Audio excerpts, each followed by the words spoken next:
Eto na, huwag na kayong kukurap. Huwag na kayong nabibigit. Huminga na kayo ng maraming dahil sigurado. Nagbabaga, nagliliyab, nag-aapoy na rin. Pati alam mangyayari dito. Grabe, napakadami ang magriribate. Woo! Tumatayo ng aking mga balahibo. Ito na, last 300 meters to the finish line.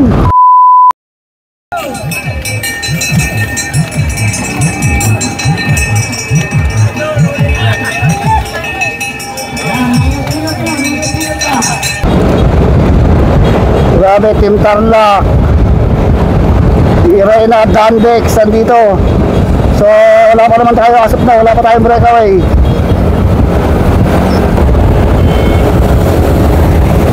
Hoy,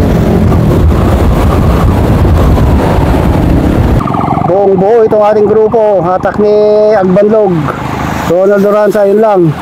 Ako wala nang sa harapan. Pag nakalusot tayo ito, susundan natin yung mga nagbandang mag-breakaway sa harap. Yung mga tumatakas na eh.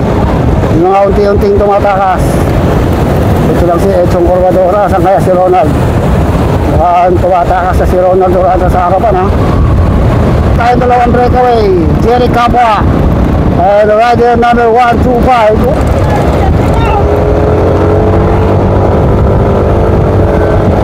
Napakahirap dito sa ganitong laro. Napakarami, patag.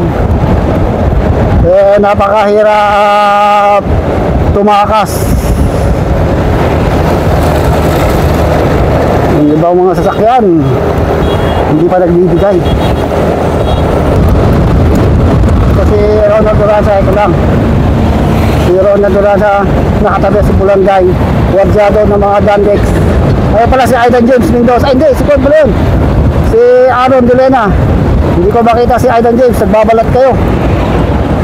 Hindi makaangat sa harapan. Dandex, Jack Torres, James Ivan.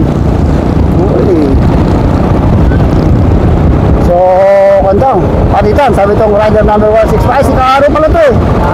Si Caro itong rider number 165 ito. Ayan si Caro. Si El Joshua Carino. Ang pabilis ha. Pabilis itong ating mga riders. Grabe. Okay, ito yung mga breakaway natin. RJ Peralta, Kenneth Maramba, Jomar. Si Julius Tuntod, umakanta si Julius Tuntod. Si Edson Corvadora, si Esrel Launico, Daniel Parinas, Arvin Arvin. Mangat na sa kaliwa si Jarlex Agbanlog. Dito na si Ronald Duranza.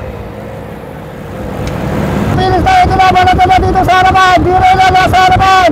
Ronald Duranza yung nakakulay puti.